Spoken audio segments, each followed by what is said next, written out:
మాధవి గారికి ఒక పెద్ద ప్రొడక్షన్ నుంచి ఇంకా రెమ్యునరేషన్ రాలేదు అంటే చిన్న క్యాలిక్యులేషన్లో మిస్ అయింది అది. ఓకే. అది వాళ్ళ తప్పని కూడా నేను చెప్పను, నేను డిప్లొమాటిక్లీ మాట్లాడలేదు. బట్ 2 ప్రాజెక్ట్స్ సైమిల్టేనియస్గా జరుగుతూ అది రాలేదంటే దానికి కూడా ఇంతే అని చెప్పారు. సో వెరసి అటు ఇటు చూసుకుంటే క్లోజ్ టు ఒక 1.7 1.8 lakhs వరకు రావాలి నాకు. పేమెంట్ ముందే ఇది చేస్తారు అనే ఒక టాక్ కూడా వచ్చింది ఒకనొక టైంలో. పేమెంట్ మాత్రం నేను ఇంత మాట్లాడుకుంటా అంత ఖచ్చితంగా నా ఎక్స్పీరియన్సెస్ వల్ల నేను ఎవరన్నా కష్టపడేది దేనికండి, మనం ఎందుకు కూర్చొని మాట్లాడుతున్నాం. వ్యూవర్షిప్, దాని నుంచి రెమ్యునరేషన్, ప్రతి ఒక్కళ్ళు కెమెరా వెనకున్న వాళ్ళు, కెమెరా ముందున్న వాళ్ళు, లేకుంటే డైలీ వేజర్స్, ప్రతి ఒక్క జీవి కష్టపడేది ఇంత డబ్బులు ఆశించి, రైట్?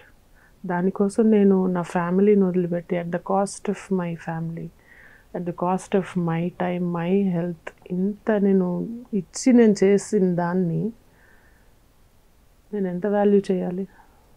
అది నాకు ఇవ్వకపోతే నాకు ఎంత కడుపు మండాలి?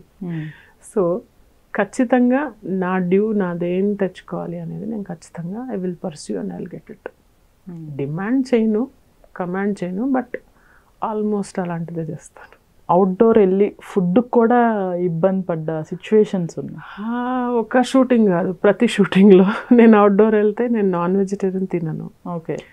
సో నైట్ టైంలో ఇదేంటో ఈవెన్ చెన్నైలో చాలా చోట్ల ఏంటంటే బిర్యానీలు ఉంటాయి అంతే. ఏదో నాకంటే ఫుడ్ దొరకదు, అంటే ప్రొడక్షన్ వాళ్ళు పెట్టే ఫుడ్ ఉంటుంది కానీ వాళ్ళు కూడా నాన్ వెజ్ ఎక్కువ తెచ్చుకుంటారు.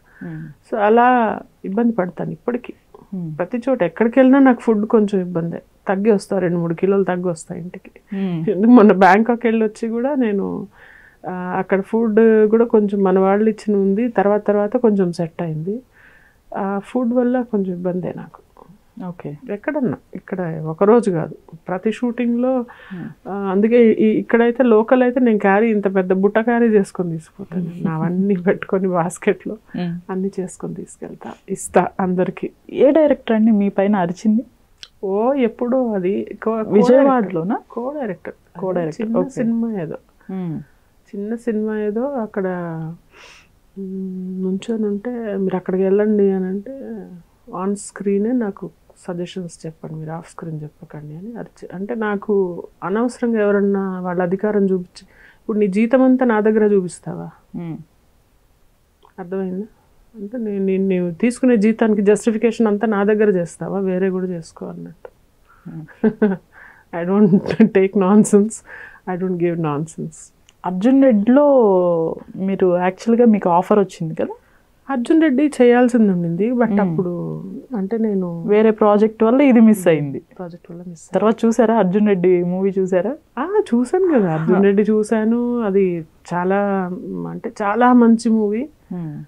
నేను పొద్దున కూడా అనుకుంటున్నా ఇంటర్వ్యూలో అది అడిగితే చెప్పాలి, అర్జున్ రెడ్డి లేకుంటే ఇంకొకటి నేను చేసే గుప్పడంత మనసు, అందులో నెగిటివ్ అని చూస్తారు కానీ ఆ నెగిటివ్ నుంచి పాజిటివ్ నేర్చుకోరు ఎందుకు జనాలు? ఓకే, అతను సీసాలు తాగింది చూశారు, ఆ తర్వాత అవన్నీ ఎత్తి పడేస్తాడు కదా, రిఫార్మ్ అవుతాడు కదా మనిషి. అది ఎందుకు జనాలు అంటే క్యాప్చర్ చేసుకోరు అనేది నాకు.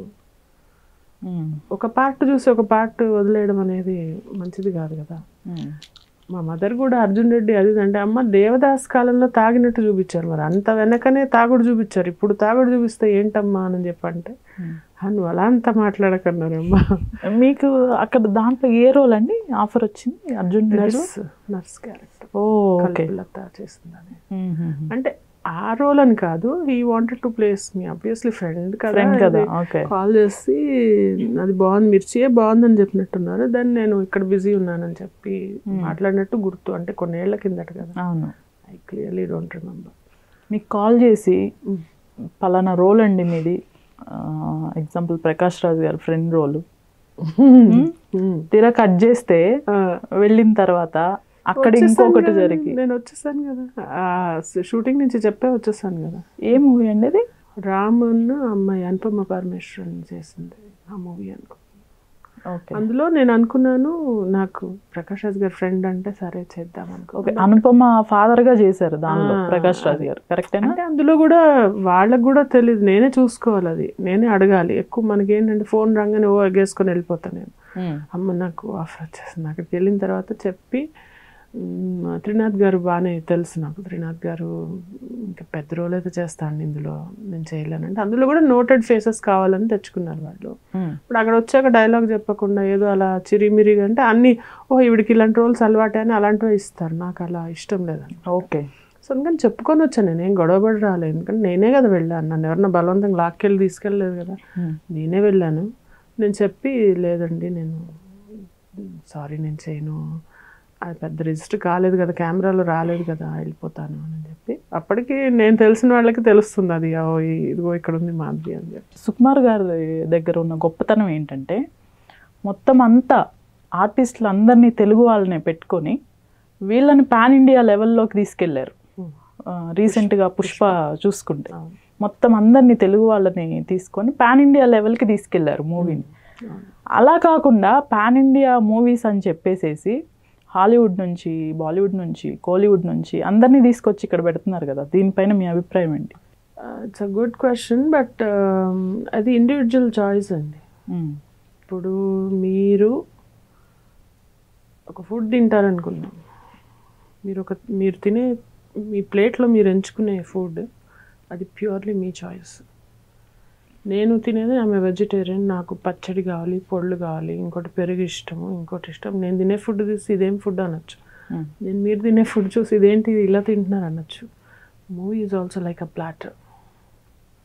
అందులో ఎక్కడి నుంచి ఎవరు పిక్ చేసుకొని అంటే వాళ్ళ చాయిస్, వాళ్ళకు ఒక విజన్ ఉంటుంది.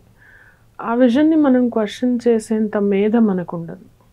నేను కొంచెం మరే ఇక్కడ వాళ్ళకి వర్క్ తక్కువ అవుతుంది కదా అని చెప్పి నాకు ఒక కొంచెం ఉండేది, గిల్లి ఉండేది కొన్నేళ్ల కింద వరకు. But later on what I realized is ఎవరిని చేస్తే వాళ్ళకి డబ్బులు వస్తాయో వాళ్ళని పెట్టుకుంటారు కదా. ఇప్పుడు జస్ట్ బికాస్ తెలుగు వాళ్ళు ఉన్నారు కదా అని చెప్పి తెలుగు వాళ్ళనే పెట్టుకోవాలని లేదు. పుష్పలో అలాంటి క్యారెక్టర్స్ సూట్ అయ్యాయి.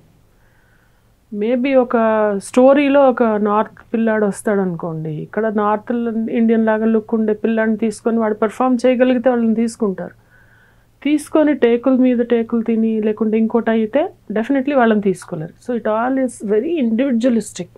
Each decision is very individualistic. మనము దాన్ని ఒక ఒపీనియన్ ఇచ్చే విషయం కాదు ఇది.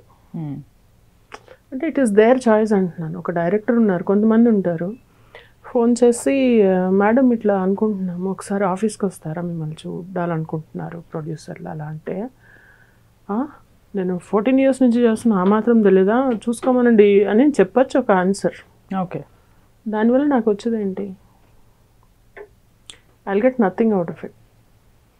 ఓకే, ఒక టైం చూసుకొని వెళ్ళి కనిపించి సార్ ఇది నేను, this is me, this what I can do, ఇట్లా ఇన్ని మూవీస్ చేశాను అని వెనక్కి వచ్చి అనుకోండి, ఒక చిన్న ఎఫర్ట్, దానివల్ల ఒక మూవీ వస్తుంది. సో అల్టిమేట్లీ ఎండ్ రిజల్ట్ ఏం కావాలి, నాకు మూవీ రావాలి, అది నేను పెడతాను ఆ ఎఫర్ట్ ఎంతమంది పెడతారు?